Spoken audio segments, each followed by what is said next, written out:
Gênesis. Parte 7. No vídeo anterior, vimos o amor restaurador de Deus revelado no rio que saía do Éden, mencionado em Gênesis 2.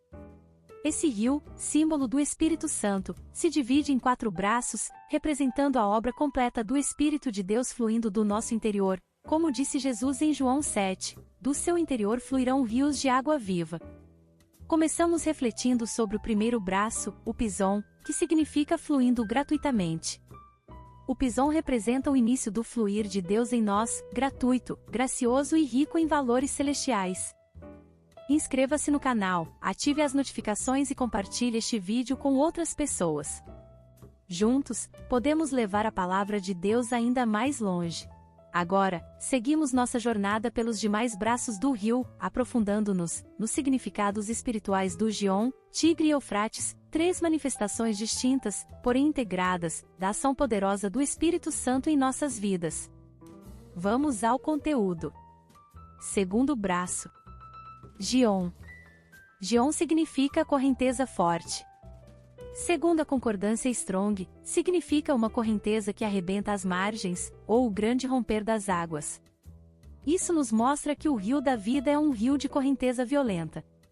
Essa correnteza quebra aquilo que está oprimindo e prendendo. Esse rio tem poder de quebrar cadeias, porque a unção quebra o jugo que está sobre as costas. Diz a palavra de Deus que esse rio vai para Cuxi, que hoje é a Etiópia. O fato de ir para Cuxi mostra o poder do rio para mudar aquilo que não podemos por nós mesmos. Jeremias 13 verso 23. Porventura pode o etíope mudar a sua pele, ou o leopardo as suas manchas? Então podereis vós fazer o bem, sendo ensinados a fazer o mal. Embora não possamos mudar a cor de nossa pele, ou seja, mudar a nossa natureza humana, a forte correnteza do rio de Deus nos transformar até nos glorificar. O rio de Deus tem o poder de nos transformar. Não importa o que você era, nem o que você é, se esse rio fluir do seu interior, ele tem o poder de transformá-lo. Terceiro braço. Tigre. O terceiro braço do rio é chamado de tigre. A palavra tigre é idéquila em hebraico, e significa rápido.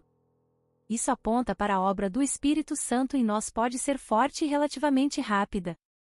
Se permitirmos ao rio de Deus mover em nós, veremos a mudança rapidamente. Esse braço do rio flui da Síria. A palavra Síria conforme o Strong significa ir em frente, progredir, no sentido de ser bem-sucedido.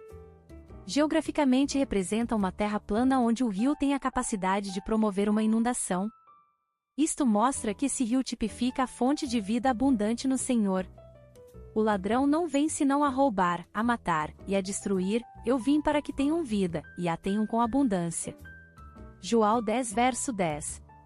Deus quer dar a nós uma vida de inundação, como diz o Salmo 84, quando passar pelo vale árido, você fará desse vale um manancial de vida. Aquele que é cheio do Espírito, aonde chega não tem sequidão e nem aridez. O ambiente pode estar pesado, mas quando chega fica livre, ainda que esteja tudo seco, por causa do fluir do rio de dentro dele, logo começa a aparecer os brotinhos verdes de vida. Aquele que é cheio de Deus tem vida para si e tem em abundância para abençoar os que estão ao derredor dele também.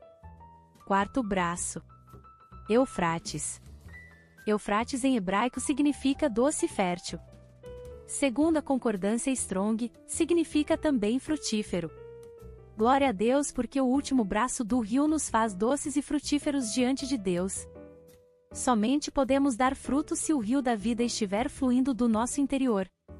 Mas o fruto do Espírito é amor, gozo, paz, longanimidade, benignidade, bondade, fé, mansidão, temperança. Contra estas coisas não há lei. Gálatas 5 versos 22 e 23.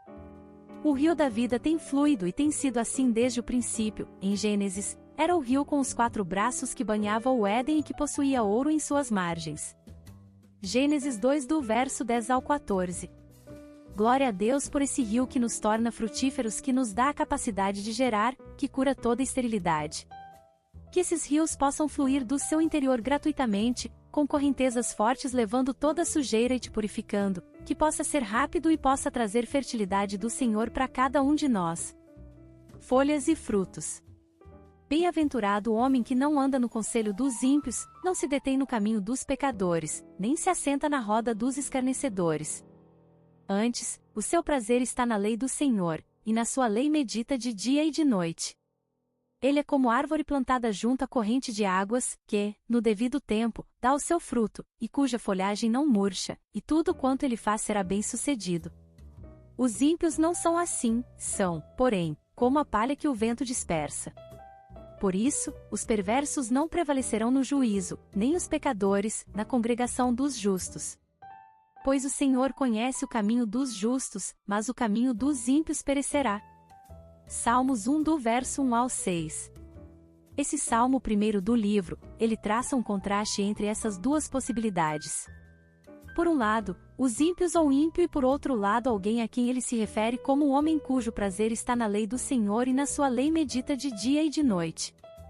O homem que tem prazer na lei do Senhor, e na sua lei medita de dia e de noite, certamente ele não tem interesse de andar no conselho dos ímpios, porque o seu conselho vem da palavra de Deus.